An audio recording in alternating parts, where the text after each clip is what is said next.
all about cyber security and different terminologies, and get into that, the ocean. I'm just going to push you to the ocean, so that, and then I will teach you how to swim. Even if you don't know how to swim, no problem. We'll push you and make sure that we'll guide you to how to learn swimming and cross this ocean. That's why I'm again telling you, today you are starting a journey. I'm going to give you something to open up your mind. This is what SOAR, this is what WAF, this is what NAC, this is what artificial intelligence is going to do in cybersecurity.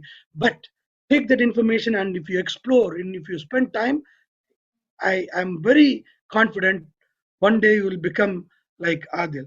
You will become like so many other people. I have success stories to share. So I wish all of you to become someone, someone who is having a knowledge in cybersecurity and also helping others.